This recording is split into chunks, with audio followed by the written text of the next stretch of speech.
So, so the today topic is how to ace your job interviews and standing out with your CV. So I think this is very timely topic, especially for the final year students and also all the students without considering year. But final year students are the most people who get most benefit from this webinar.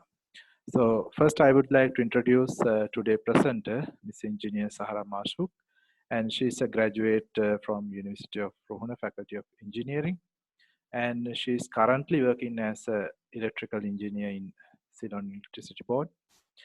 Actually, she's awarded as the IT Young Women Engineer of the year 2019, and we are happy to have our graduate at this level.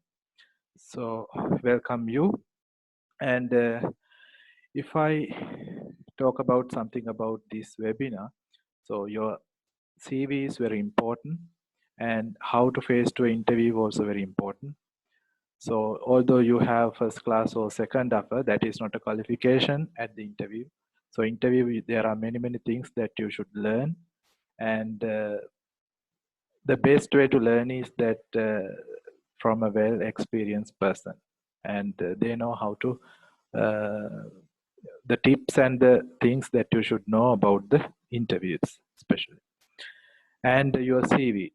So your CV should be should give the most important part of your career, not all the things. So what kind of aspects that your CV should reflect, so those kind of things. So I hope today, from today webinar, you will learn those things, and I warmly welcome Miss Sahara to do the webinar. Thank you very much, Dr. Anuradha Mendis. It's a pleasure to be welcome to conduct a webinar by one of my own lecturers. So that's a great honor for me. Thank you very much, sir. And I hope to do a good job with this webinar because I care a lot for my university and especially my faculty and thereby my sisters and brothers. And not only that, anyone else who is participating in today's webinar, I hope you can take something home today when you leave this webinar. So I will start with sharing my screen.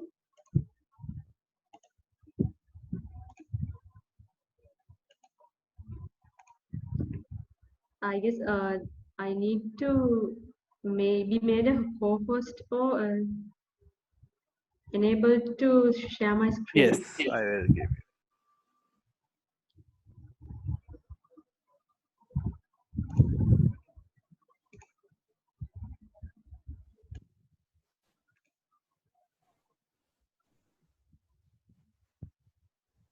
So currently we are having 48 participants. It's a Sunday and it's a good thing to see 48 participants, hopefully. So let me share my screen now. Okay. So this is the webinar that we are going to have today. Are you ready to win the dream job? So let me tell you my personal experience. Ceylon Electricity Board was not my dream job. In fact, I did not even think or believe that I will get the job. But I do know that what made me stand out from the rest of the crowd was how I faced the interview. My CV would have been average, but how I faced the interview was something that made me stand out from the others. That's one of my firm beliefs. So let's move on first with how to fine tune our CV, so curriculum videos. Now, in fact, actually, you have heard two words. I suppose you have heard two words. One is called the resume, one is called the curriculum vitae or CV. So what is the difference between these two? So curriculum vitae is the Latin word for course of life. I hope you can see my screen clearly. The course of life. In that, usually you list out all your achievements, all your publications, everything that you have done up to now. It can go on pages and pages. Especially it's relevant to academic job applications. And resume is a French word for sum it up. It's a summary of your career.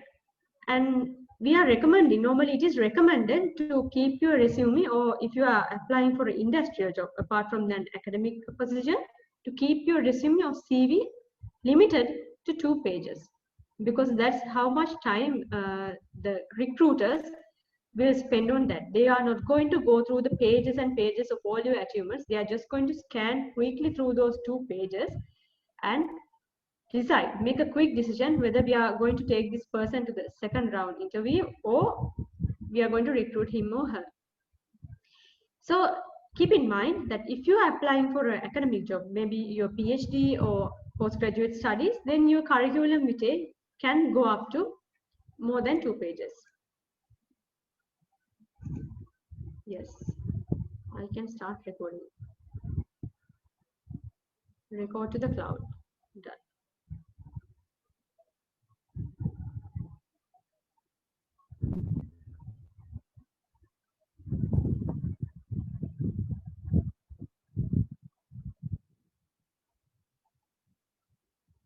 We are connecting to the cloud. Let me take few minutes until we are connected to the cloud. So until that, I will resume. So resume is something very short summary of your achievements, your academic achievements, and your also professional qualifications and experience in your short career. And curriculum vitae can go more than 2 pages. It's the course of life in Latin. Are we connected to the cloud? Is it recording?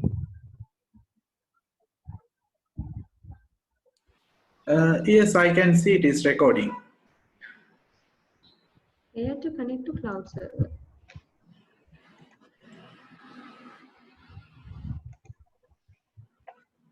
It's recording, okay.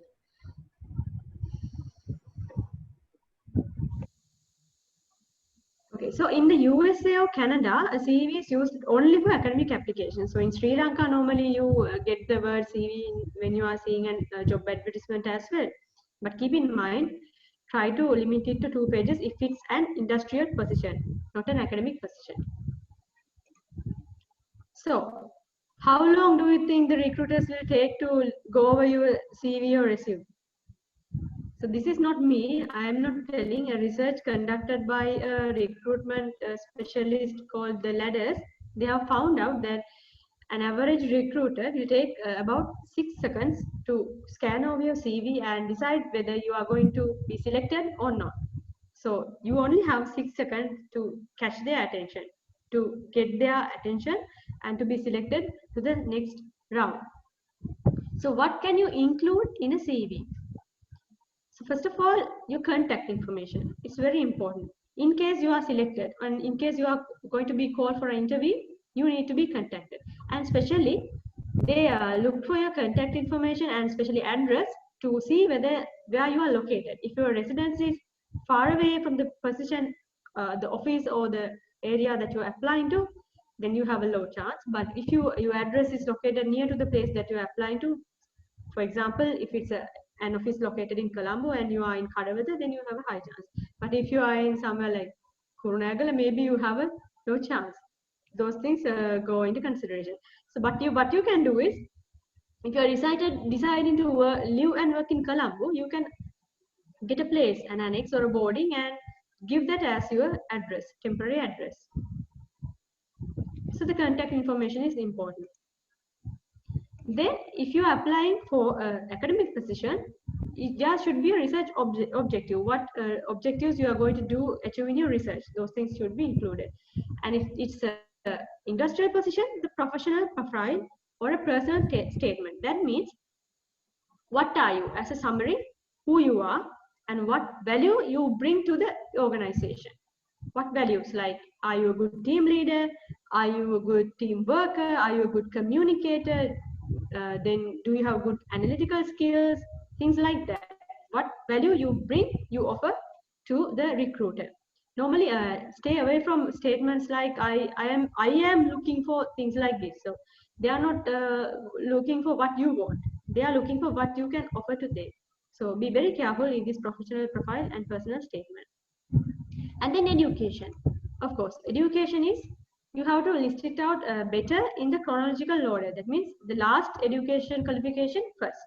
So if I have an MBA, I will list it first, then my degree, and so on. And don't go on to, give too many details about your school and things like that. Just your school education will be enough, because you already have a degree. You are already having a degree. You have passed the A levels, of course. Otherwise, you wouldn't be in the university. So try not to include too much information about your school. And then the books you have published, the chapters, those things, these are all coming under the academic application, other publications. And awards and honors, of course, you can have it in any application, even industrial application, especially if you are having colors, university colors, then you can get it under awards and honors. And if you have a gold medal for your degree, final year project, then you can include that in there as well.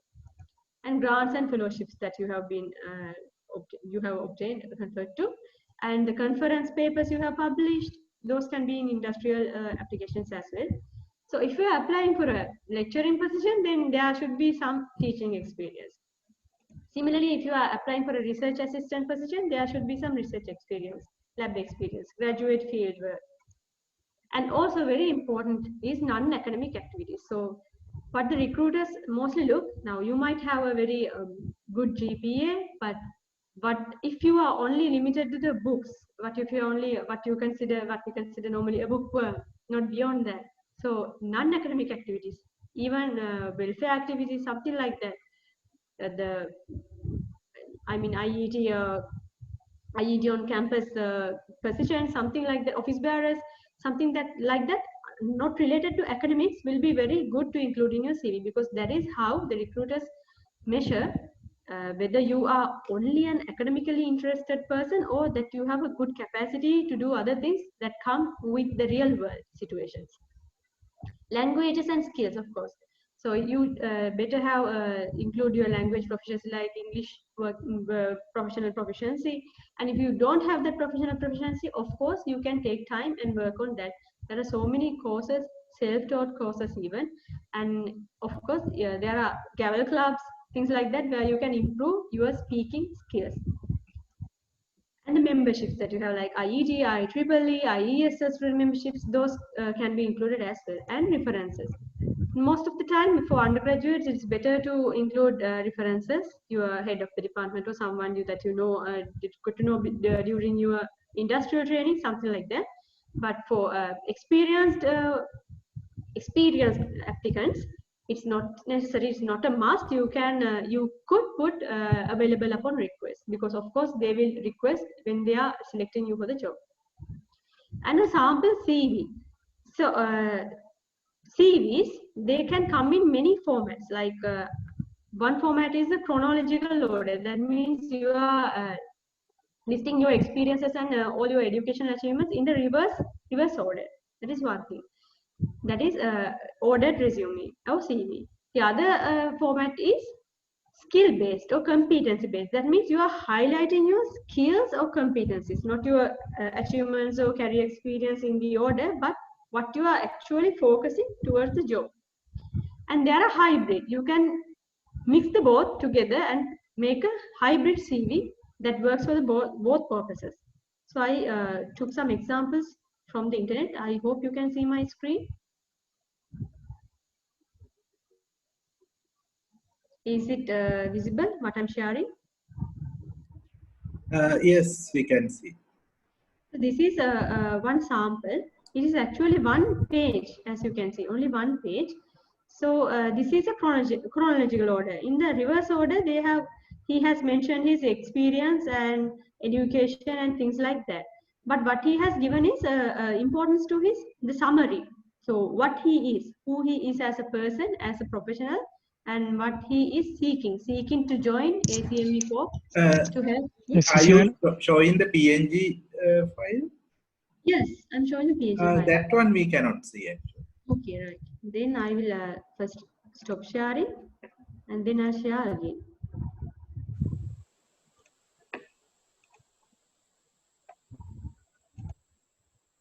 Now then I can share again.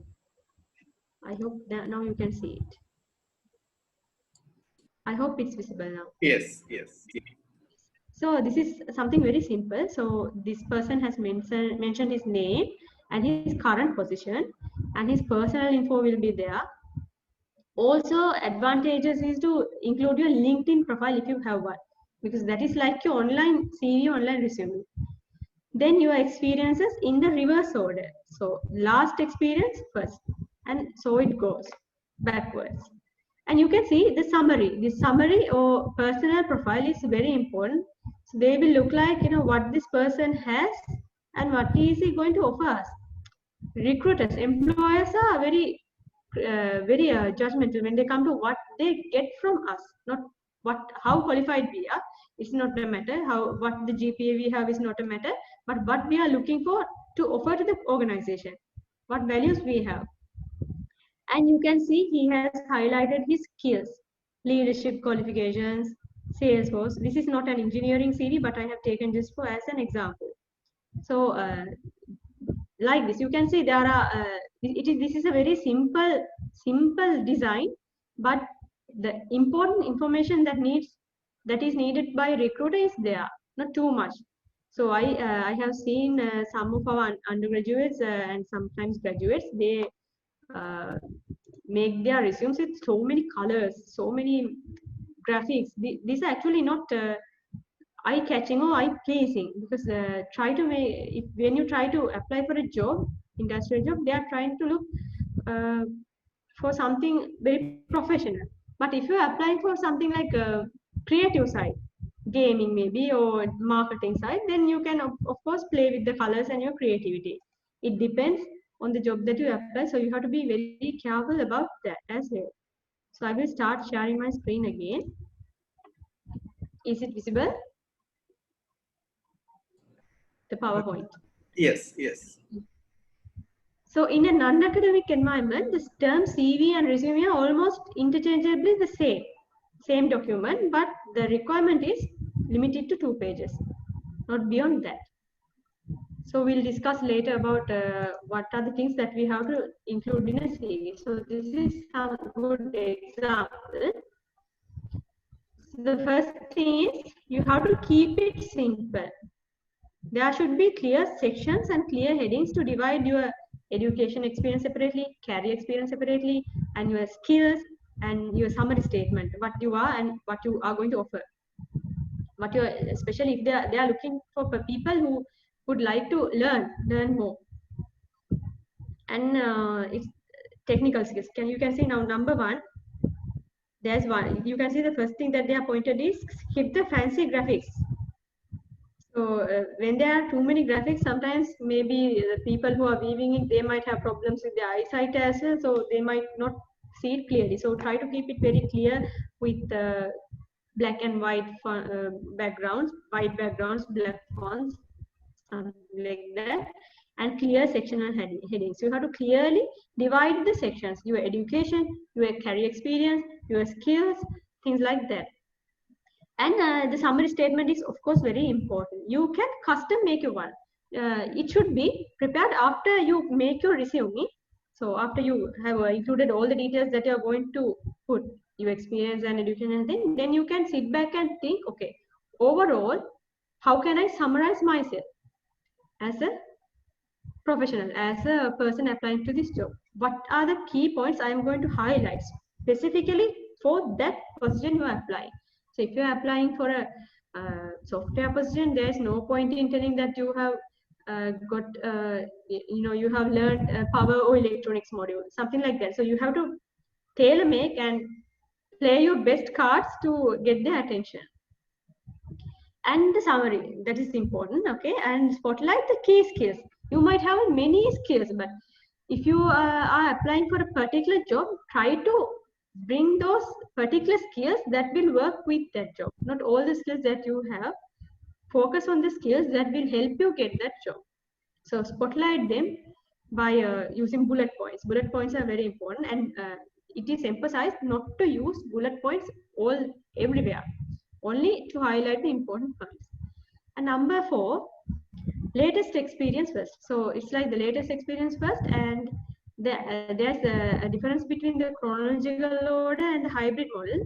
if you are having a hybrid model, you don't have to go for the explain why you have career gaps, something like that. There are some advantages in having the hybrid model and the skill based model of the CV.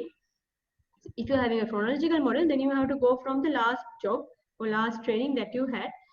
And can you see that carefully when you read through this, there are some verbs like managed mobile app redesign, and you can see there are some numbers, figures, 15% increase, 25% decrease, figures.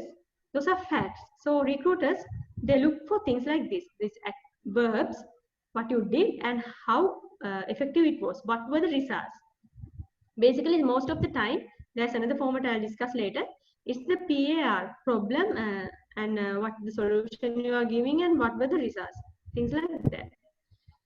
So experience should be in chronological order, and you have to be careful to use these particular words, what you did for what and what were the results.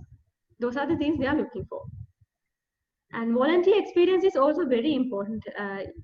It shows that you are having a high capacity, only not for academics. You can manage things like events, time management. You can manage your academic life and your extracurricular activities well. That is what shows with your volunteer experience. And education. So you are going with your chronological order. If you have a MPhil or something, then that. After that, your degree. After that, your A-levels. And it's not necessary to mention the advanced level results and all. If you have passed well, you can just put the results like, district rank or something like that. But basically, it's not necessary because you have already passed advanced level, and that's why you are in the university. You got this degree. So I don't see there's a requirement to put the advanced level results, but the school is of course important. Sometimes there are times when some schools get particular favorism over other schools. So there's a disadvantage in that. For personally, I know that sometimes when you are an interviewer and you see an interviewer from your same school, there are some kind of bias there. It depends on the person as well. So those things actually we can't control. They are out of our control. But what we can do is my internet connection unstable. Am I audible? Am I audible? Yes, Sarah, we can hear you.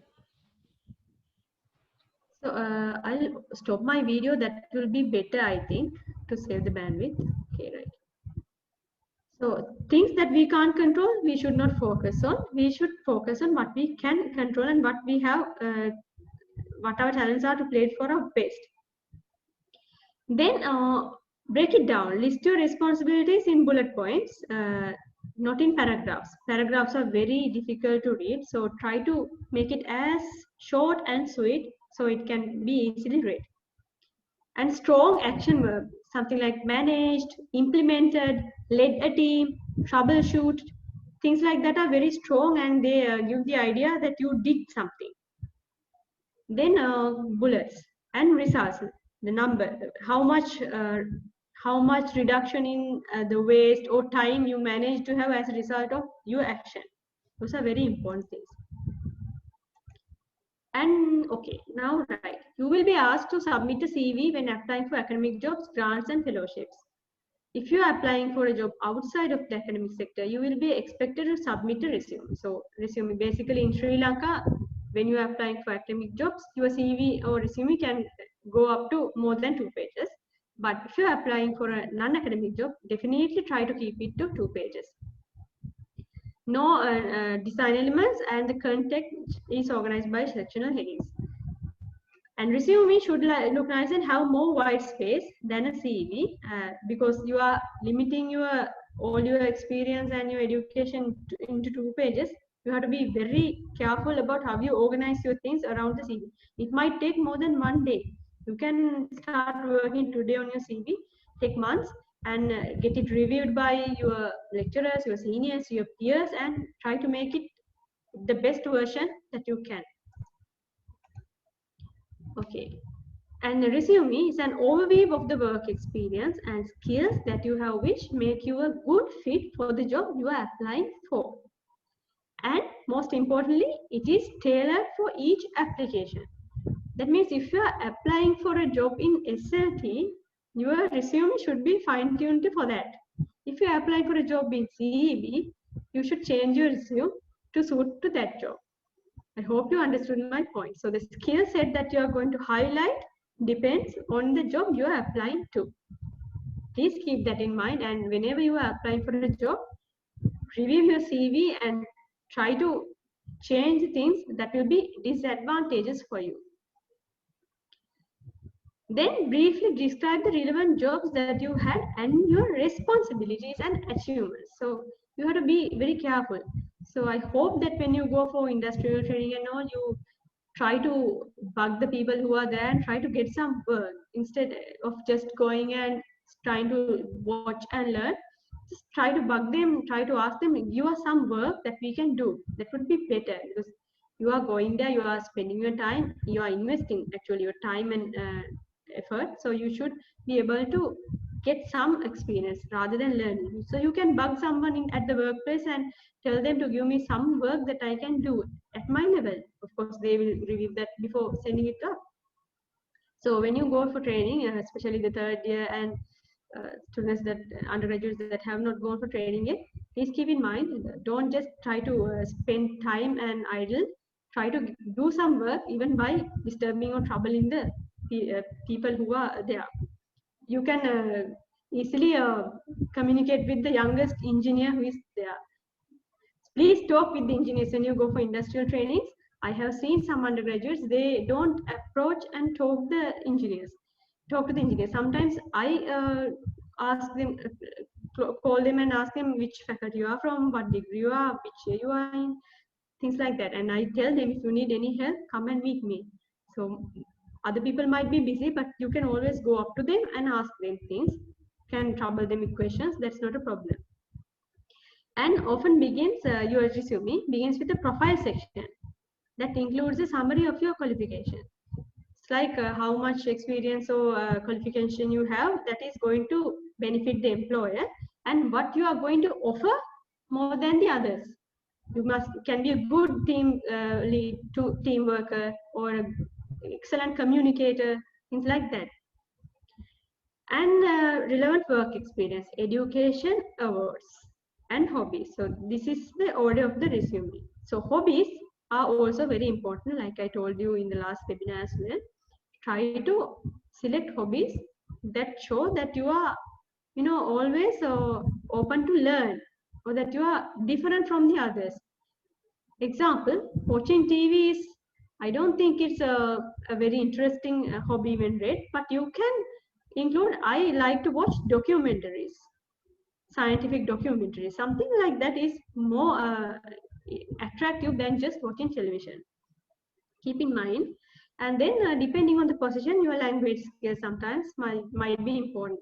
For example, for government jobs, there's a requirement that you need Tamil as a second language. So if you have done Tamil as a second language in your O-levels, you can include that as well.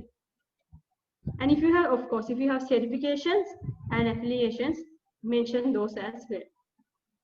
Now you have all the content ready. So you have your experience, you have your educational qualifications, you have your hobbies, special skills. Now you have listed these out and you have them with them. You have the balls in your hands. Now you have to carefully organize these cards to play the best game you can. So the first thing is chronological order. You can go with the most recent jobs, most recent publications and so on. Or you can go for a skills based. You can organize by specific skills and experiences that is required for this job. So please use the internet today and search for some CV examples, resume examples that are going with chronological order and skills based, and you can get a better idea.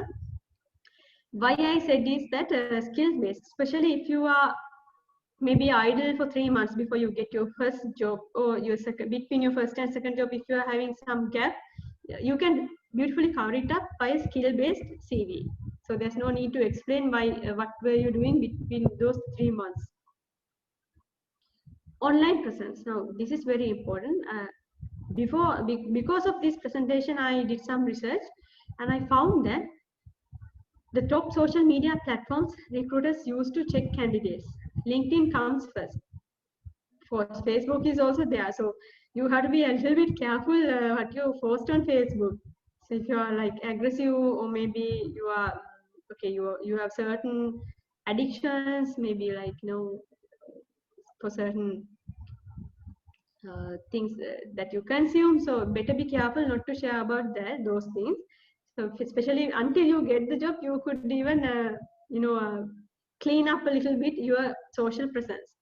Check it and check whether it's good for someone when they check for when you're applying for a job, and in turn if they check your Facebook profile, if you feel these things will be bad, you can remove those posts or something like that. So you might be sharing for fun, but we don't know what the others will think. We do that as humans, but sometimes it will be disadvantageous. And Twitter. It is not necessary to have all these social platforms. I don't emphasize. As I always believe in the 80-20 rule, limit to at least 2 of these. LinkedIn is superb. LinkedIn is good. And if you can, try to maintain a blog about your maybe final year project, maybe your hobbies. If you have some hobbies like you like to play with gadgets, or you like to read about gadgets, you can write something about that in a blog and include that in your CV as well. So try to have some kind of social presence. Not having a social presence is not an advantage in this era. Having a social presence can be advantageous. And okay, LinkedIn is very important. So it's like this. In the Hansel and Gretel story, they leave breadcrumbs in order for their parents to find them. So like that, you have to leave breadcrumbs for the recruiters to look out for you. Sometimes if you are standing out from the crowd, you don't need even apply. You will get referrals from your seniors or people that you got into contact in your industry. They will refer you to a particular position if you have a good online presence. And okay, the profile. Now this is very important. This is what comes on the top of your resume after your contact details and address and all. So it comes at the top, and you don't write it at the beginning. First of all, you prepare your resume, your CV, including all your skills and your education experience and things like that. And after doing that, you come back and summarize yourself to suit for that position that you are applying. So this is the important thing. Think the accomplishments that match the job offer.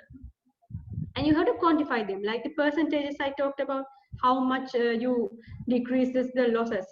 For example, okay, so there was something like a person initiated a newsletter to make the delays in communication go down. So you can quantify it, like the delays,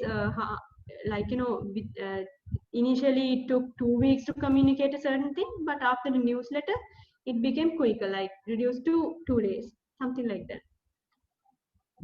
Always tailor your resume profile to a specific opening. That is important. If you're applying for SLT, it's a different CV. If you're applying for CEB, it's a different CV. This is an example of a profile. Motivated and detail-oriented graduate. Okay, so he is motivated and he is detail-oriented. So he looks into the tiny details. Graduated from a certain university with the BS in accounting. Skilled in compiling and organizing data for invoicing, as well as collecting and managing campaign data reporting. Seeks to join GHIE to help. Now, why is he joining this? To help this company. So that is what he's offering. I can do this to make your company better. Previous experience includes a 3 month. This is like a summary. What is the experience that is relevant to this job? So you can see he's carefully mentioned what are his personal values. He's motivated and detail oriented. And then he has experience, good skills in doing these 2 things, skilled in compiling and these things. And he wants to join the company to help them, something like that you can include in your profile. And what helps him do this job is his previous experience in a particular organization. So you can be very careful. Actually, you have to be cunning when you are drafting your CV. And the personal mission statement is like, what do you want to do? Okay, but I want to do well by doing good, by supporting others around me. I want to share knowledge. I want to inspire and motivate those who work with me. Things like that. That is your personal value that you bring to the organization. These are very important. And when you are writing that, always keep in mind what you are going to do, for whom and how. What, who, and how. And what are you getting in return? What you are getting in return is also important. You get maybe self-satisfaction, something like that. So that will be your personal mission. Then hard skills. The hard skills are the skills that you learn on the job or in your industrial experience. These can be Microsoft Office, Word, Microsoft Project, Primavera, things like that. They come as hard skills. And okay, writing skills, language skills. You can use AutoCAD, that's a hard skill. Things that you do to the job, not with the people, but related to the job. And presentation skills here doesn't mean the presenting part, but actually preparing the presentation. It takes a lot of effort to make a good presentation, and also you sometimes when you include too many graphics, too much colors, then the presentation will not look attractive. So, and including figures, those things are very important when it comes to presenting. So although I have included a lot of text in my presentation here as well, but when you are presenting to your bosses or your organization, it should be more figures and less words. That's the way you catch their attention and keep their attention towards the presentation. Sometimes too much text makes the presentation boring and lose the attention. So you see, these are some of the wordings that you can use in your experience. Implemented team-wide use of Google Docs.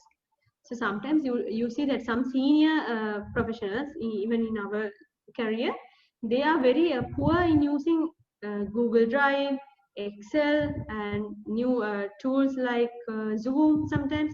So you have an advantage if you can use them over them. And redesigned budgeting methods to increase project delivery rate by 20%. Can you see the words redesigned?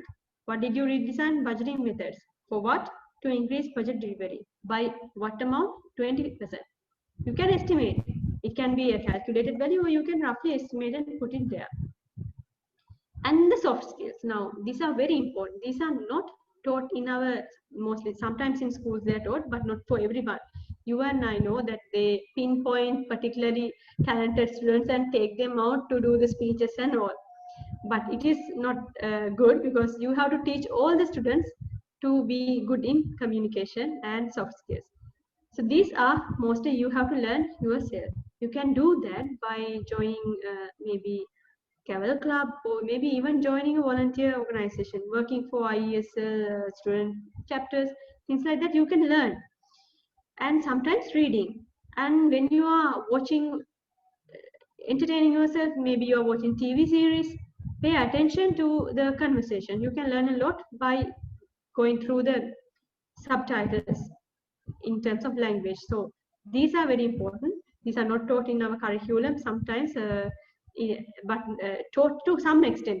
But you have to work on yourself to develop this. And the new soft skills that are gaining a lot of attention nowadays is adaptability. That means you have to be able to adapt to the situation. For example, COVID. So COVID has brought a lot of changes in our workplace, and we are supposed to maintain distance but still work. So I had to travel last whole week. I had to travel, but we can't complain about that. We have to adapt to the situation, take the necessary precautions, but still do the job. So you have to have a good adaptability to the situation. Doesn't mean you have to risk your life, things like that, but for to certain amount, you have to come to a middle path where you can work together with the other people in your job. Emotional intelligence, that this is very important. Now you say that common sense is expensive and you can't expect it from everyone, things like that. So you have to be intelligent of what you say or do, how it affects maybe to your superior or your subordinate. So you have to be very careful about the wordings you select, the gestures. Sometimes even the decisions you make, you have to plan them very well for the long-term benefit, not for short-term advantages. So emotional intelligence is also very important, and emotional intelligence is important especially to control ourselves. For example, if we are getting angry a lot, if we can't control our anger, our emotions, especially during things like negotiations, you have to keep calm and you have to not lose your control. So emotional intelligence is very important to identify, okay, now I'm feeling angry, I have to take control of myself. In case if I told something bad or something that is irrevocable, that is not good for the final outcome. So this is why emotional intelligence is important. Active listening. Now, most of the time we like to talk, we like to explain, but we are very poor in listening. So try to develop the skill of listening.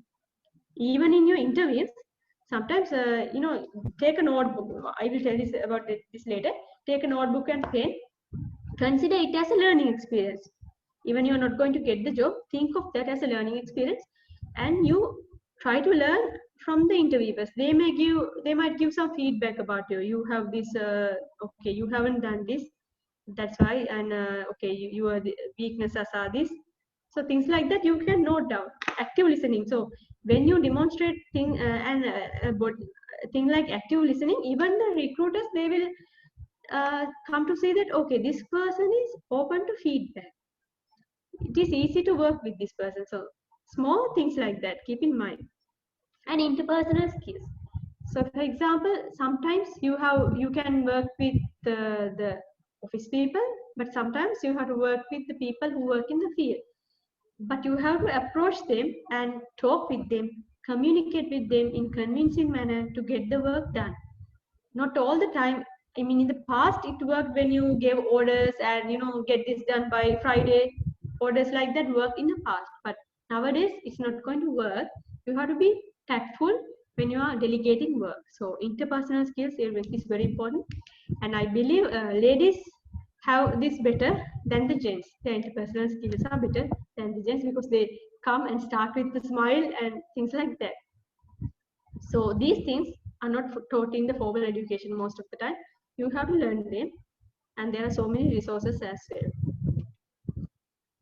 And very important is action verbs.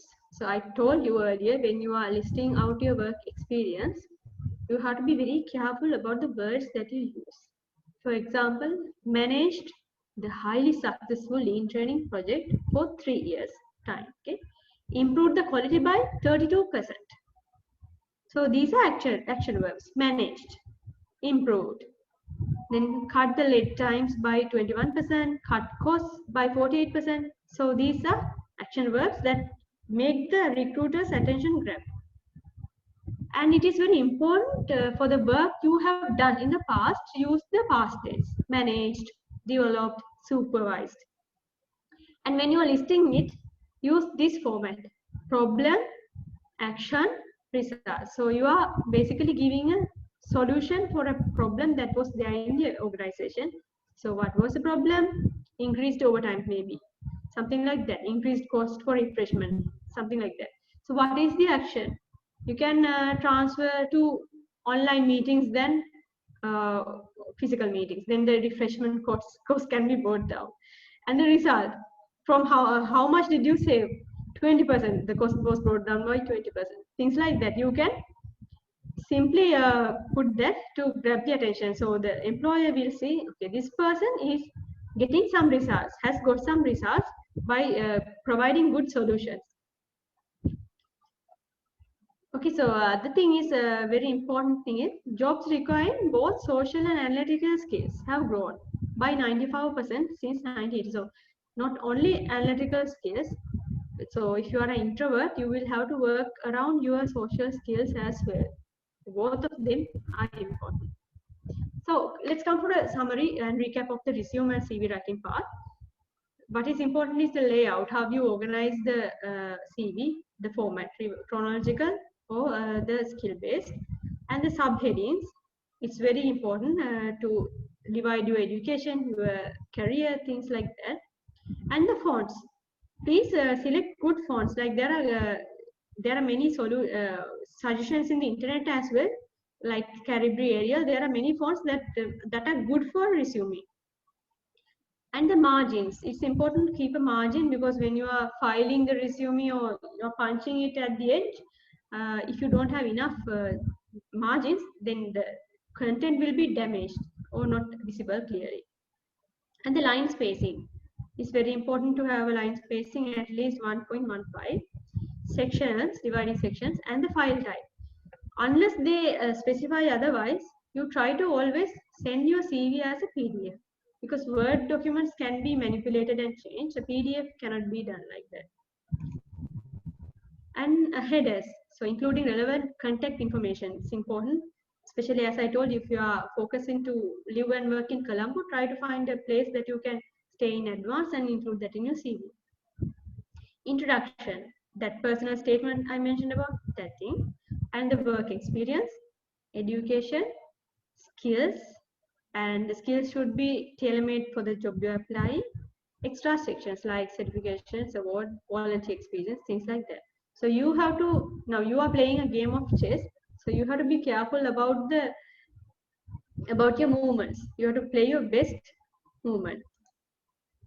So GPA, many people have a problem about this, about the grade point average. So if the advertisement has mentioned about the GPA, then you can include it. Otherwise, it's not essential. I believe that it's not essential unless the advertisement for the job has mentioned you should have a GPA between 3.7 to 4. Things like that, keep in mind. And if it's your first job application also, you can include your GPA. That will be something, an advantage over the others. And if it's over 3.5 or higher, you can include the number. If not, you can include the what the grade is, second class, uppers, things like that, second class degree. No problem. You don't have to essentially include the number. Also, when you don't have professional experience, like I said, if your first job, then your GPA is an advantage. And extracurricular activities, like if you are a secretary or chairman of a student chapter, something like that is very good, because it shows that you have leadership skills and maturity to work with the team. And if you don't have job experience, that will be like an experience, can be considered as an experience. And your hobbies, as I mentioned, sports are very important. You don't have to list out everything that you did during the sports. You can take out the main points, like when you were the captain or things like that. Student council, it shows that you are a good event planner and you have experience in fundraising. Volunteering is also good. That means you are a self-motivated person who wants to help the others, and clubs and societies. Okay, so now the next part is getting ready for the interview. So now you have prepared the CV. What next? We are going to go to the interview. Now, imagine you have been called for the interview. The first thing that you have to do is you have to carefully research about the organization. Find out what their key aspects are, what their main products are, what are the services they are offering, and what kind of qualifications they are looking for. So you do, and also if you can, find out about the interview panel. If you can, I mean, there's no harm in doing that. And you have to read the job specification very carefully. Now, you might have sent the CV 1 month ago and you can't remember what you applied for. So you have to again go back and read the job specification and your CV, because if you make a blunder in a question that they ask during the interview regarding the CV, that's a very disastrous experience. So always be careful about that. And take the documents, CV, especially CV printed, and if you have a paper published somewhere, take that with you printed, and maybe your final year project, you can take a copy, a hard copy of that. So like a portfolio, keep some documents with you. And always go in time. I mean, not on time, at least go before half an hour and get familiarized with the setting. So you might need to comb your hair again, or wash your face if you traveled a long distance or things like that. So always try to go early. You don't know what will happen to your mode of transport. The train might break down, the bus might get in an accident, things like that. and find out whether you need to take a test or give a presentation, and be prepared for that. You can take your presentation in your pen drive, or you can, if your calculator is needed, then you can take that in advance for the test. Be well prepared. And also, it's nothing bad that you can be creative and think of the questions they will ask you. I will give you some questions that they ask to put you in trouble at the end. So that is the basic things when you are preparing for the interview, to face the interview. And you have to plan the journey, how you are going to go as well. Right? So these are the other important things.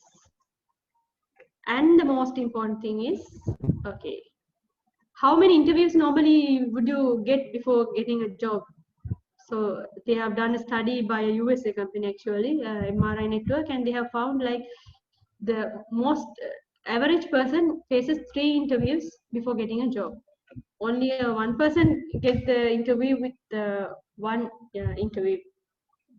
So don't think that you will get a job after the first interview. Even I myself might have faced many interviews. So one interview, I remember when I went there, they told me straight away they are not looking for ladies as well. So those kind of things you will have to face and be prepared. No worries. But what is meant for you will always find its way. Okay, so these are very important. Your body language and your first impression. So I will talk about the dress again, but after writing your CV, now they will compare you with your CV, how you face the interview. So you have to be careful about your eye contact, about where you keep your hands and what you say, and your clothes, and okay, wrong postures, and if you are in a bad mood, those things matter. So for the guys, the dress code better be like this. This is business casual. So you can wear a tie, it's better. And a light color shirt is always better than a dark color shirt, especially for public institutes. For software engineering jobs, I have heard that they are not that much worried about what you wear, but try to keep it professional because it might be your first job. And the tie, it's very important. If you are not married, you have to wear the tie a little bit below your belt.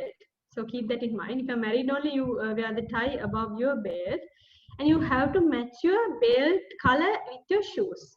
These are very important. Personal grooming. So you might not learn this many else, but try to search about this and learn. So basically, wear a tie, a light color shirt, and if you're not married, the tie should be a little bit below your belt, and the belt color should match to your shoe color. These are the important things. And okay, have a good haircut. And if you have tattoos, try to hide them, because some recruiters are not friendly with tattoo wearing people, and would have a good decent haircut. And okay, those are the things that are important when you are creating a good first impression.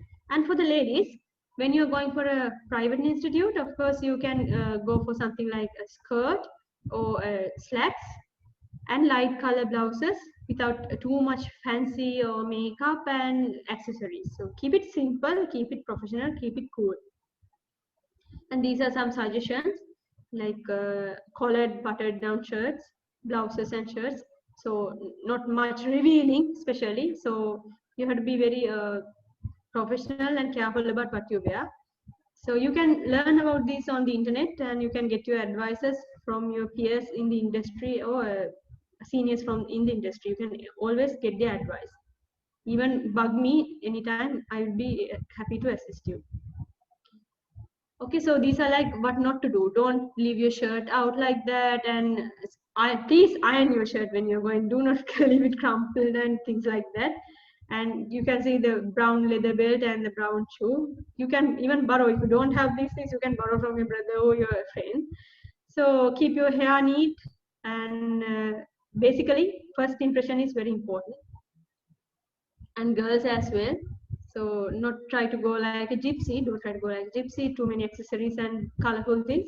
Try to keep it simple and formal and lovely. And especially in public institution, there is an untold rule that it's better if you wear a sari or an osari. There's an untold rule. It's not specified, but because it's mentioned that executives have to wear saris, they're circulars in many public institutions. So you better, girls, wear a sari when you're going for an interview in a public institution. So things to avoid: tattoos or haircuts, earrings, piercings, things like that. So better to avoid those, at least until you get the job. And must-haves: keep a file, and in that file, a clear bag or something, your resume hard copy, portfolio of your work and experience, certificates, a notebook and a pen, very important. And if you are a software applicant, then you can have a smartphone or tab to show you the apps that you have made. Okay, you can take that with you. And sometimes if you are going to face a test, or in any case, take a calculator with you. You might not know what they might ask you. And face-to-face interviews, body language is very important. Posture, you have to stand straight, not slouch, and your gestures should be friendly, not negative, like bad gestures. Pointing your index finger is a bad gesture, things like that. Eye movements, you have to have eye contact. If you are avoiding their eye, that means you are lying, something like that. So try to keep the eye contact. Punctuality is very important. If you are late for the interview, if the interviewer is late, it's another thing. We are not going to worry about that. But if you are late, then it's very critical. Good manners. Even sometimes they might have cameras or something set up to observe your behavior before you come to the interview. How you behave with the janitor, how you behave with the receptionist, what your attitude is toward the others. Those things are sometimes monitored nowadays, especially. And okay, don't slouch. Keep your palms open when you talk.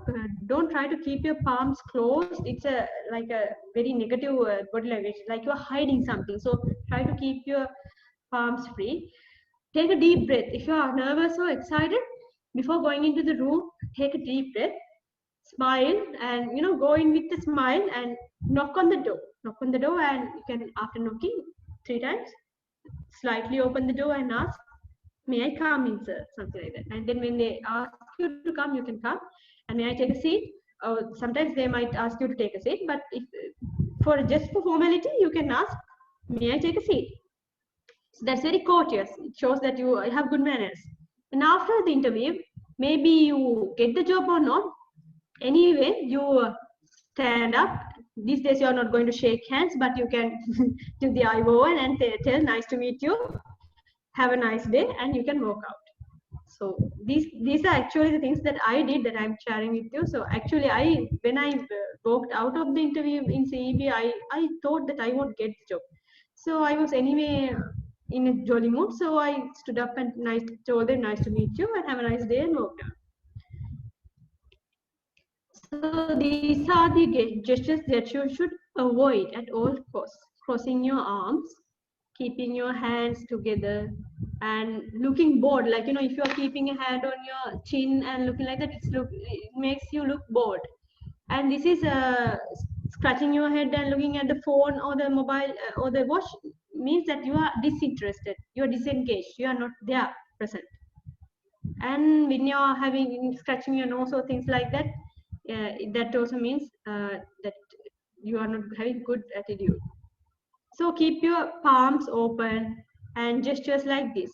Smile. Even if you have a tricky question, try to smile, and most of the time a smile solves a lot of things. So these are like this. Pay attention to what they are telling. Sometimes you might miss what they are telling. So if you did not understand what they told you, you can ask them, "I beg your pardon, can you repeat the question?" Something like that.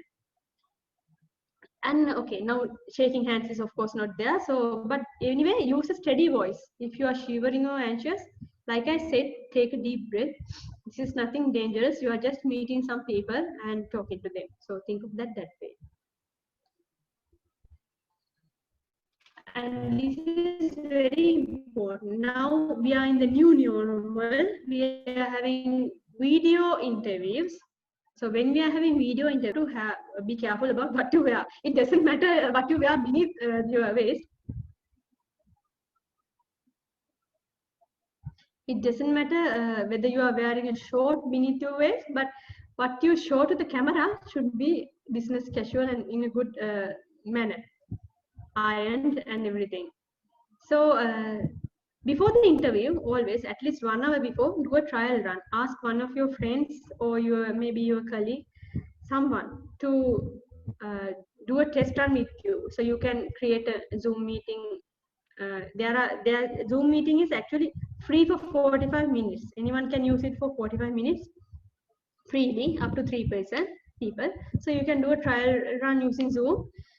Try to start a meeting and check your settings, what your background look like, how the lighting is, how the audio and video works.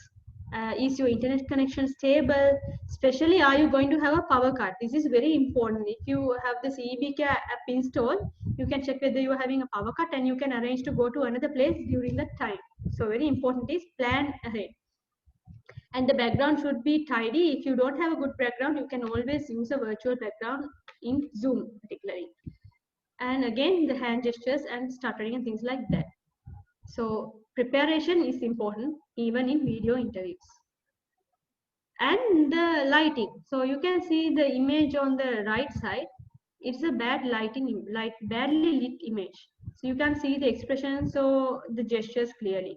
So you have to work on the lighting before the video interview. So there is this suggestion about the optimal webcam setup. You can keep the webcam at eye contact level, and there should be some lighting. For example, I am myself am keeping a light in here. So I'll switch on my video to show you. So if I switch off this light, I become very dark, not visible clearly. But when I switch it on, my facial expressions and everything become clear. So simple things like that. We don't think about them, but they play a major role. So that's about video interviews. And next is tricky questions. So they are not going to always give you simple questions. Sometimes the interviewers, they would like to a little bit annoy you. So they will give you some tricky questions to see how you work under pressure. So not your work career is not always a smoothly flowing river, not a bed of roses. You will face challenges with your colleagues, with parties that you collaborate outside of your company and things like that. So they will send a question or two your way to see how well you are going to work under pressure. So they will even ask, why should we hire you? So this is a good question where you can explain to them why you are a good fit, actually the best fit for your position. So you have to blow your own trumpet, I mean boast about yourself. You can elaborate small things as big things, and you can prepare for this. It's like a small speech, like you can prepare it in advance. Tell me about yourself. This is fundamentally always by default you will get this question.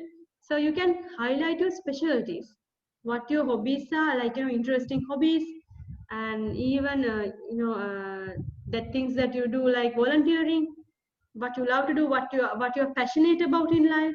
You can highlight those things that will catch the attention. And what is your greatest weakness? Be prepared for this. So you can tell something like, I am a perfectionist, I want everything perfectly, I'm a workaholic, I have to.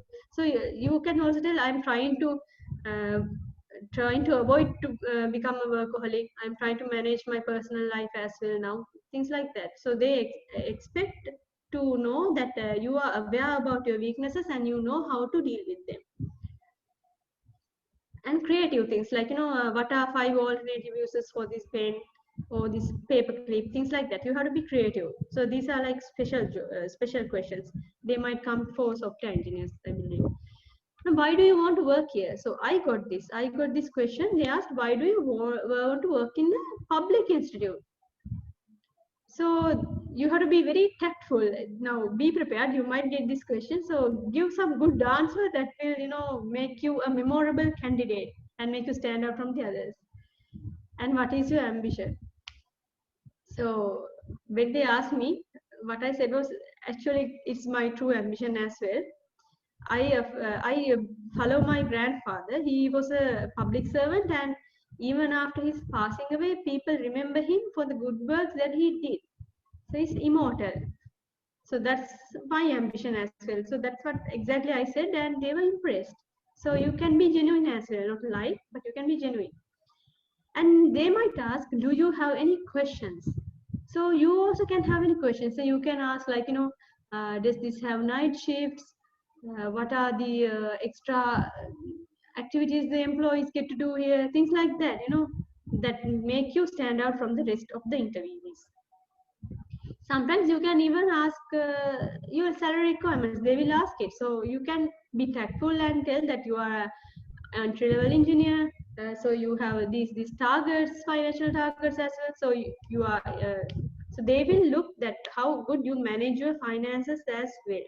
So these are very important. You are not just going there to work and waste your life, but you are there to plan your career and life ahead. So you can share something like you need to invest in something, you need to buy some assets, so you expect this amount of salary. You can be particular about that, but don't tell a large amount that is like superficial.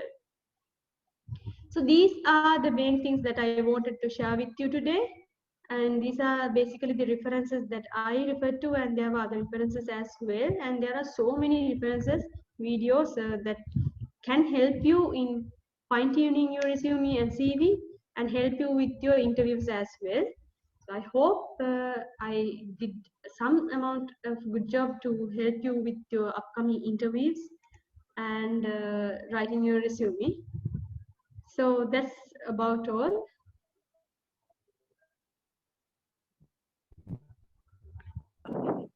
Thank you Over to very you, much, Sahara. Ramanadi. This is very informative, and also I think this is very helpful, especially for the final year students. And even I learned some new things regarding this interview facing, even though my career is now almost finished. I don't know. So this is very helpful. I think people have questions. I think there are more than 780 people joined today. So maybe we can have some questions to you.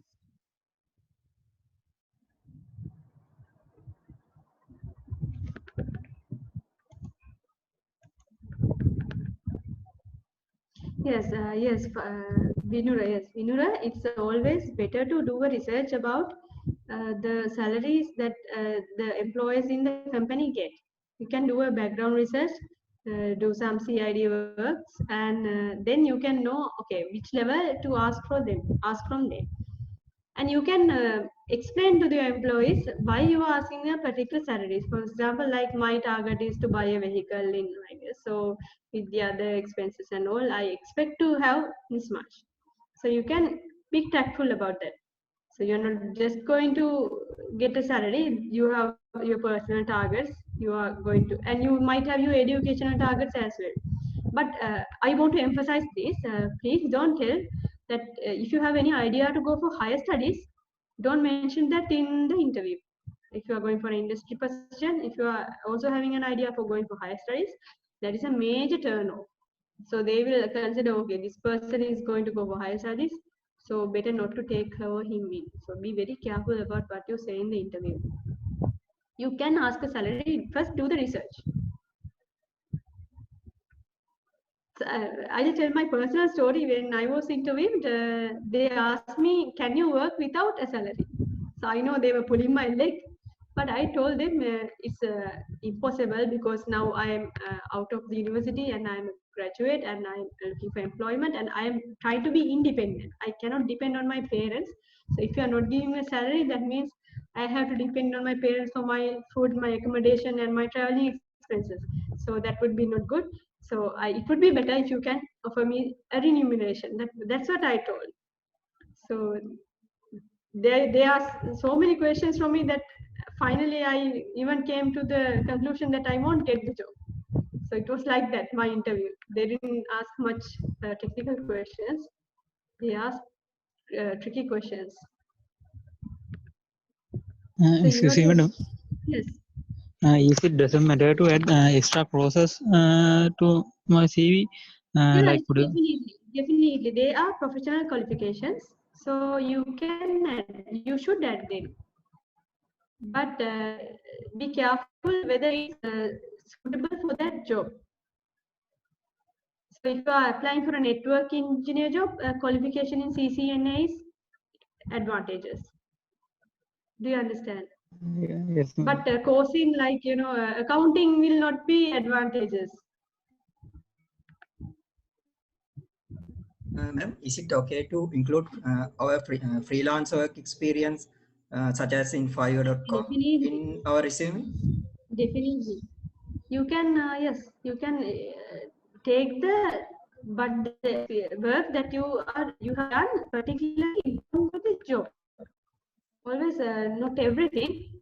So if you have done like, you have done an assignment for someone, don't include that. But if it is something like you are a user interface designer job, you can take that example out. It can be included. It is considered as work experience. Thank you, madam. The ladies, don't you have any questions? I have a question, madam. Madam, that I've seen that one of the famous questions in interviews are that how do you see yourself in after 5 years? Like people Mhm. want to be managers. Some maybe in the panel there will be a manager, so you can't tell that I will be a manager because it's like replacing that person. So how can we like tactfully answer that question? You can not specifically mention the position, but you can mention like I want to be a person who can manage a large group of people and develop my leadership skills further. Not mention the position particularly. So I might hurt that person. No. So you can go around the position and tell like the experiences that you are going to get by the end of the 5 years. Yes, thank you, madam.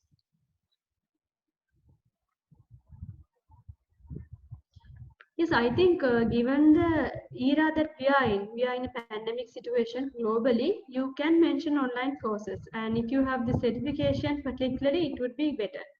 You can mention online courses. Because that also counts as professional development. Continuously you are learning.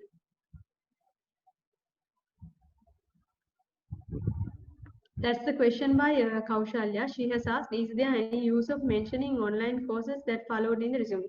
For example, yes, there are a lot of courses in LinkedIn as well. I have seen and I have followed as well out of interest. Still, I'm doing that. So many webinars like this, free of charge, and online courses. You can take them and they will even give you a small certificate. So you can mention that. But always try to limit the document to 2 pages. That is the important thing. Anything beyond 2 pages will be a little bit problematic.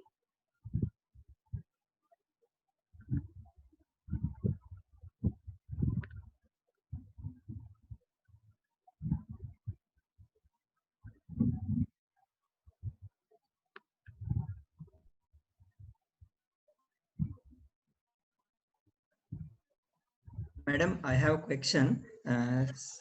Madam, imagine we are working in a company right now, and we are going to I'm going to change that job into another company. So what if the interview was asked to why do you want to leave that company? Like this question, how can we face to that question? Yes, definitely never talk anything bad about the company you worked in. That is very important. Okay, so never talk negative about the company, but tell something about you are looking for newer opportunities to grow yourself as a maybe manager or a particular skill, a specified skill, specialize in a certain area. So things like that, you can get ready for this question actually. This is definitely they will ask. So you can do your homework and what you are going to tell. So if there is a specific even salary, it's okay. If the salary here is better, it's okay. I'm looking for a little higher salary, paying salary. That's okay. Okay, But madam. never talk about negative about the company you worked in. That is very important. if possible, try to praise them that they gave you wonderful opportunities to grow as a person, but you need to develop more. You are looking for a better area to focus on, a special skill, things like that. You can prepare this answer in advance. You told you were rejected in an interview. How did you manage the situation? How did you respond to that panel? Yes, definitely. Pavasara, Miss Pavasara, thank you for asking this. Things like this happen. Rejection comes in many ways. For example, even after I joined the organization I am currently in, when I went to a particular workplace, the senior person said, "Why do we need girls here?" Things like that. So it's always to respond with a smile. So it's their loss in any way now. If you are still in the 21st century and you are thinking that the girls can't do particular things that boys can do, it's a problem in their thinking. So we can't change that. You can smile and you can say, okay, what I said is, thank you for giving me this opportunity to come to this interview. Maybe I'm not suitable for the job, but I learned a lot from this interview. Thank you for that. And you work out. So there's nothing like, girls that can't do what boys can do these days in the 21st century. So even I have worked night shifts. So that was a position for system engineer. Things like that happen. So don't worry, don't give up. It's their loss. What I believe is that. Madam, I have a question. Yes. They asked, is this your first interview or something like that? We want to say that frankly, is this first or the second one, or we should be tactful in that question? No, it's okay to be genuine in that case. It's okay. If we attend some interviews at the same time, actually that was happened to me in the industrial training period. I had Okay. 2 interviews in the same day, Uh-huh. and I had 2 interviews in the same day for the internship period. So at the panel, they were they asking that is this your first interview, or you are going for another internship interviews, something like that. So at that time, we should be frankly say the genuine one. No, we should Because say chances are, there's a good chance that the interview panels of the two companies are friends. There's a chance for that. So if you lie, you may come off as a liar, person who lies. So you can be genuine about that.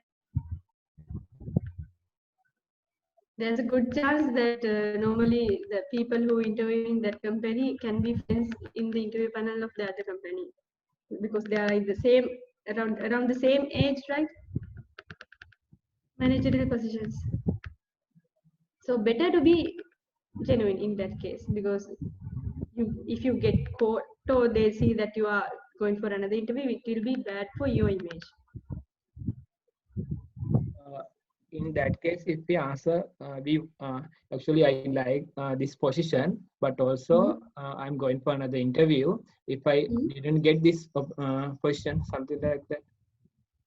No, you can say yes. I have been called for another interview, and I don't want to cause them any inconvenience. So I have decided to go to that as well, because they have made a lot of arrangements and allocated a time for me.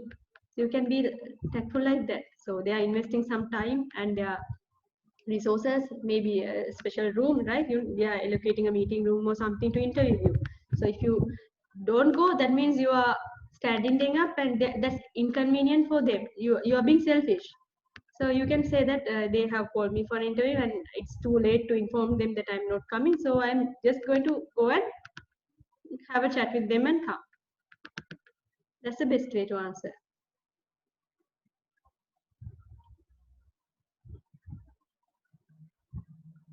Otherwise, they will think that you are an opportunist as well. So good attitudes. Always try to have that good attitudes. Yes, madam, can I know about the CEB interview? So yes, Vindana, I faced the CEB interview in 2013. So what I believe is it largely depends on the panel, interview panel. And I got somewhat a little bit strict panel. And some people weren't even asked much questions. They got selected. Frankly, I think it depends on the interview panel. So you will have to be prepared for whatever. But do take your portfolio and be prepared to answer to any questions. And like I said, take a notebook and pen so they know that you are open to feedback, that you are learning. Whatever you do, think of it as a learning, part of a learning curve. Okay, is it fine to ask when we'll be informed us if you are selected for the position? At the end, yes, it's fine to ask. It's your right. You can ask it politely. Don't be aggressive or anything. So you can politely say, I would be very grateful if you can inform us if I am selected for the position and what is the mode of communication in that case. How will I be informed that I'm selected if I'm selected? You can ask that.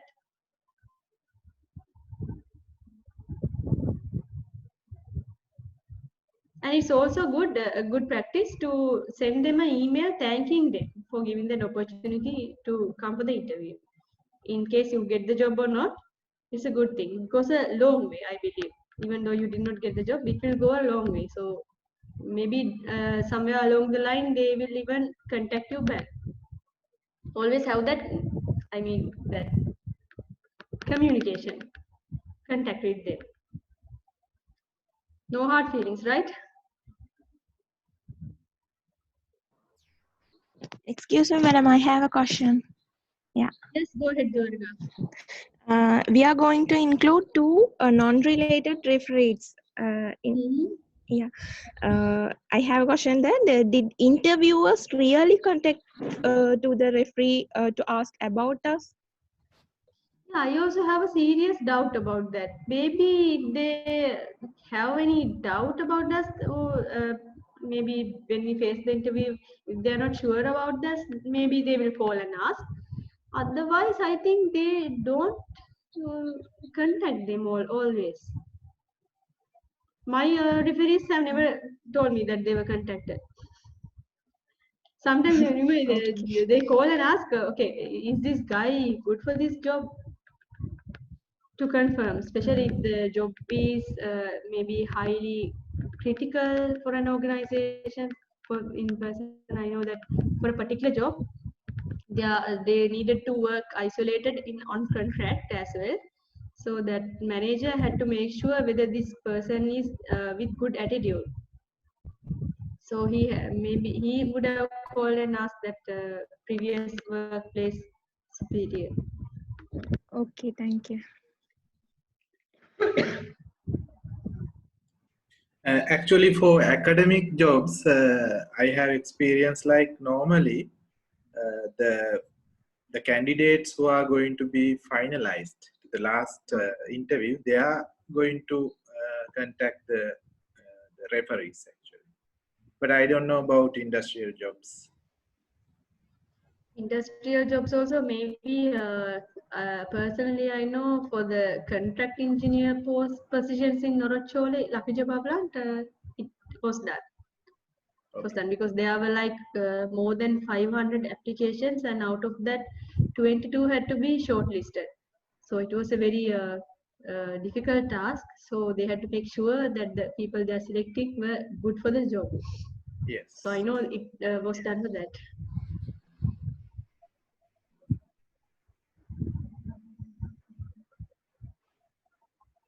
Because it's a tough job. And I believe even PhDs are a tough job. Tough job means tough career path.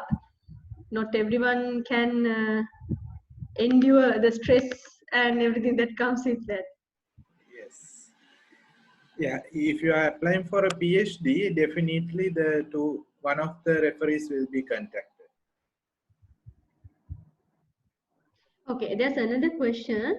If any technical matter asks that we don't know the answer, how we can answer to it in the interview? Okay, okay. So one thing is never lie. So mostly they are asking the technical matter because they know about that well and they need the answer from you. So you can, if you can have forgotten, you can tell that I have forgotten. I remember doing it. I have forgot the facts and figures. Or you can, if you don't remember, it's better to tell the truth. Because most of the time, if you go on and lie, it will be a mess. So that's why it's important not to include lies in your CV. So always try to include the truth, the things, and be ready to answer. So if you, for example, if you are including something that you are not sound in, then if a question is asked, then you are going to mess up. So better not to include those things that you don't know. If you don't remember, that's another case. You can say, I don't remember that.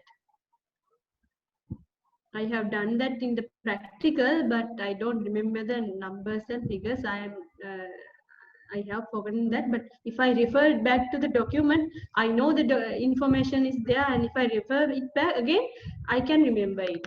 It's like that. So it's okay. You are human. You can forget things. But if you lie, then that's the case. Different case.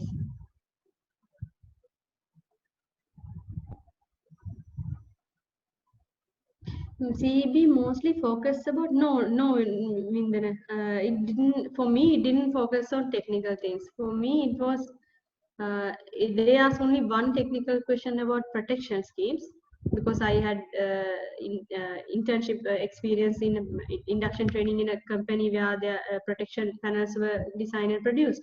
So one question from that, and the others were like general questions. Why are you applying for this job? Can you work without salary? Would you like to work in Jaffna? Things like that. So not always technical. Maybe it depends on the interview panel and their moods as well. Highly subjected to change based on the panel and their moods. So if they had a bad experience with the previous candidate, they might even, send some bad questions your way. It's unavoidable. So you have to be in a good mood. You have to go in time, be well prepared, be confident. If you are excited or anxious, take a deep breath, go to the bathroom or somewhere and take a deep breath, calm yourself down. And remember, it's just an interview. It's not the end of the world. It's just an interview. You are way better than that. Even if you fail that, there are many opportunities that will come there. They say that one door closes so that 7 more can open. Just like that. And it's always good to think the interview as a learning experience. It's also a learning experience. You might not get the job the first interview itself, but consider it as a learning experience and relieve yourself how you faced the interview. What mistakes did you do? What was the wrong answer that you gave? So how to avoid that wrong answer or mistake next time? How to improve myself? So it's always important. Think of the interview as a learning. Is it okay to attach service letters got from training places to the CV? I mean, by uploading Google Drive or something and put the link to the CV. Service letters. I mean, it's not necessary for the CV. You can have them in your portfolio. When you are going for the interview, you can have them in the portfolio. This is not necessary to include in the CV. Unless asked. Madam, in the first industrial training, if we don't have an exact idea on what's the position we are going to roll, how should we answer as it our first is? In the first industrial training, we don't have an exact idea on what's the position we are going to, how should we answer as it is our first experience?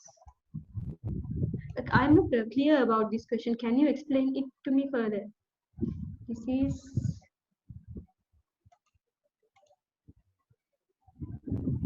That means you are going to an industrial training without having a proper idea about your future career. Is that it? You can tell that at that point you did not have a clear idea about your career. So you went there and but you learn things that are important. Maybe it could be not technical things, but managerial skills. Every industrial experience is good for you, either technically or managerially or in both. So especially when you're mentioning that, you never tell that you did not have an idea. Don't tell anything that's negative for you. I mean, be careful about what you tell. Don't play the cards that on your on to hurt you. You have to be very careful. It might not be the role that you expected to go or something like that, but you have to focus on the positive, what you learned, what you did, how it would be beneficial for your future. Maybe not for this role, but as a manager, when working with people. And the soft skills, maybe you learned a particular set of skills in Excel or Microsoft Word or Microsoft Project. So I am not sure whether I answered the question. So for example, I went my first training in Sri Lanka Telecom. So as I remember, I have only a very vague memory about that, about what we did. But I focused on the things I learned there. Actually, what I learned, what I did there. So we did some practical things like doing connections and troubleshooting, going to the field and troubleshooting some connection issues, things like that. So I was able to include that in the CVs. So there's always something to learn from every industrial induction training. Even you can get a mentor there. If you found a mentor in that industrial training, that would be good for you. Is it okay to attach resume? Have I answered all the questions, or I don't see his name, Miss Kushani, no? Miss Kushani, have I answered your question?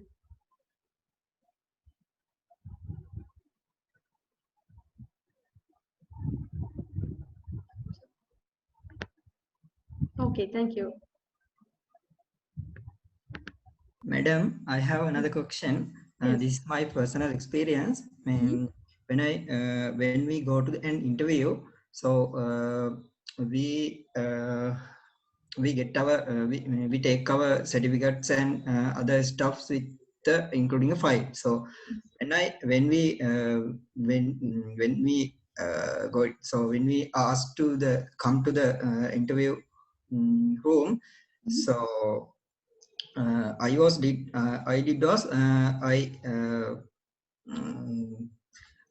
get into the room and put the file in onto the table. So but they didn't even they even didn't watch that files. So what is the best method to handle that situation?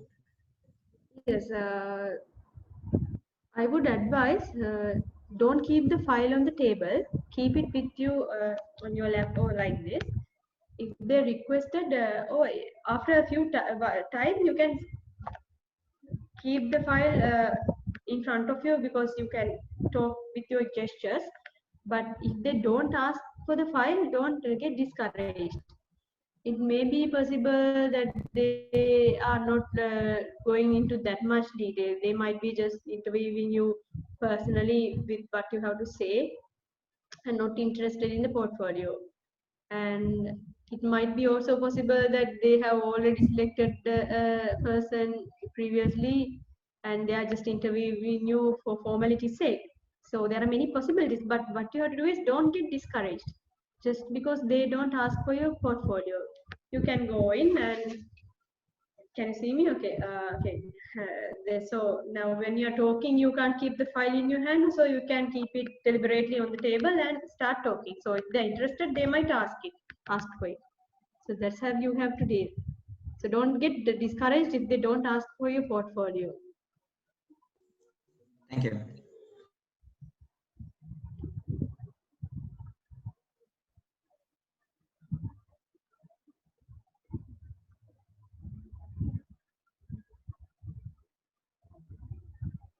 Always smile when you go into the interview room. Smile and knock the door. It's courtesy. Just knock the door 3 times and open it slightly and ask, may I come in?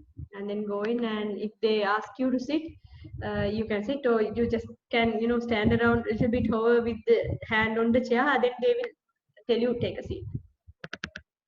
Like that. If not, you can ask, may I take a seat? It depends on the interview board. Remember, people are very different from machines that we work. Our computers, we know our computers are very predictable, except when we have something urgent. Of course, when you have something urgent to submit, then it behaves differently. But people are very unpredictable all the time. It depends on their mood. I mean, if the interviewer had a bad mood in the morning, then we can't control that. So don't take anything personal.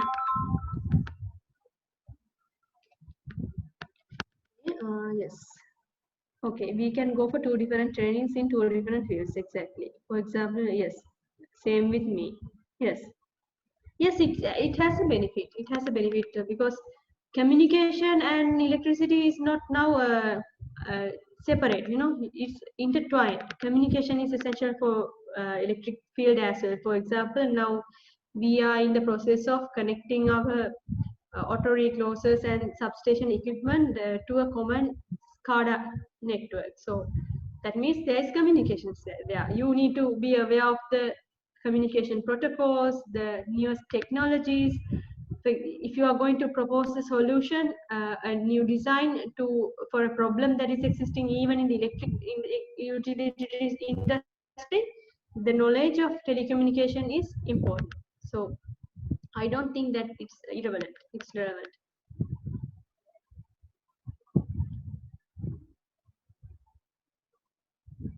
CEB actually, what I believe is more than industry. In some particular positions, industry experience is good, like testing experiences, testing of high voltage and medium voltage equipment.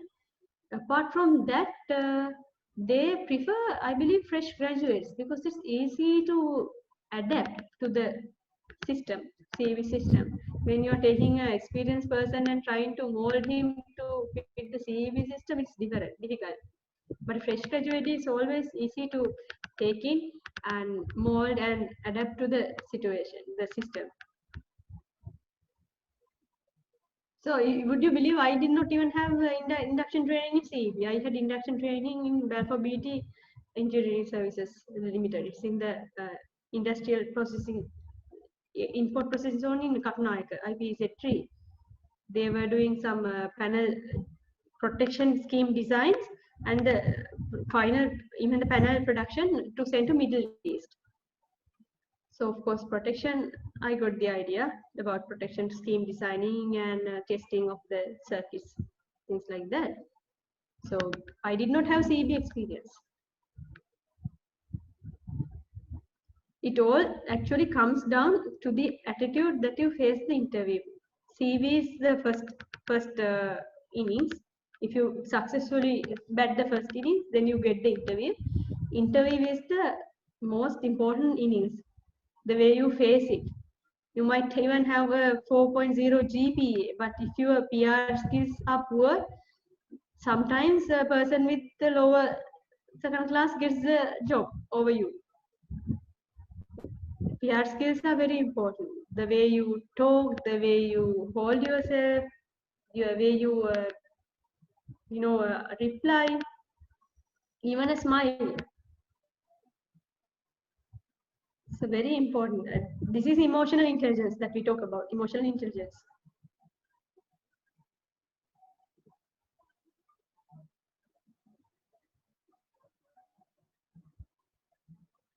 In software engineering interviews, it is need to take laptop in case of they ask for an examples of my works. Okay, so is it required to take the laptop? I have, my brother is a software engineer. I haven't seen him taking the laptop, but he takes his phone with him, and in that he has the links in his CV also. He has the links to the Android app downloading where you download the apps from the App Store. So those links are available. Otherwise, I haven't seen him taking the laptop. But sometimes they maybe they can provide a laptop, and I remember they like give a piece of paper and pen and ask you to write or show those object-oriented programming things like that. That I don't know.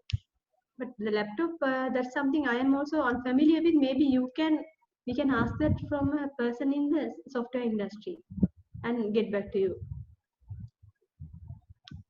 We can do that. We'll ask about that and get back to you.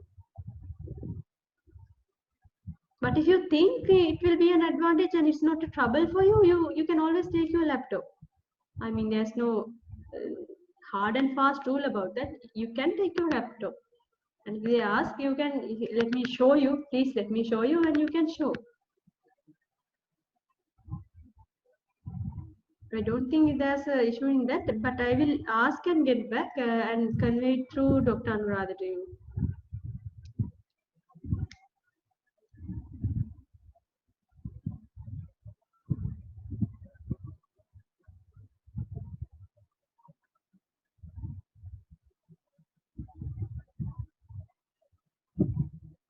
So, am I audible? Is it all? Is that all? Yes. Yes.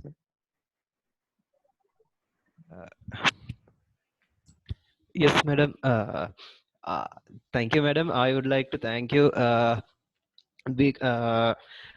for giving your valuable time for us in this session behalf of IIT on campus Rohuna. This was very valuable session for us because everybody in here seeking for job interviews or training opportunities.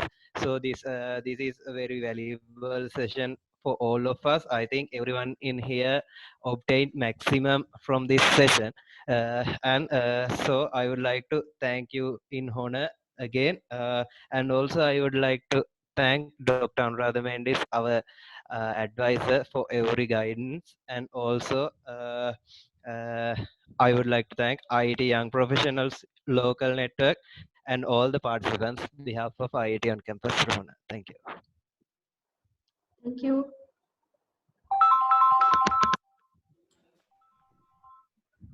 Thank you for giving me this opportunity. I am very happy to see so many participants, and I'm very glad to share at least a little bit of the knowledge that I have got through my personal experiences and my friends' experiences. And I'm always open to help you.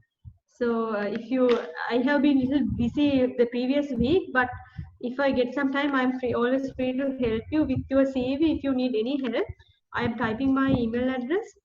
You can send me your CV. I can check it and give my comments to improve it.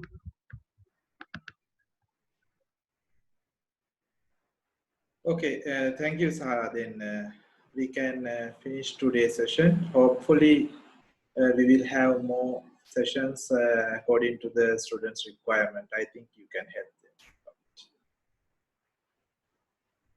Okay, thanks. Thanks for your joining. Have a good day, good week ahead. Have a good week ahead, and hope you all get successful careers in the future.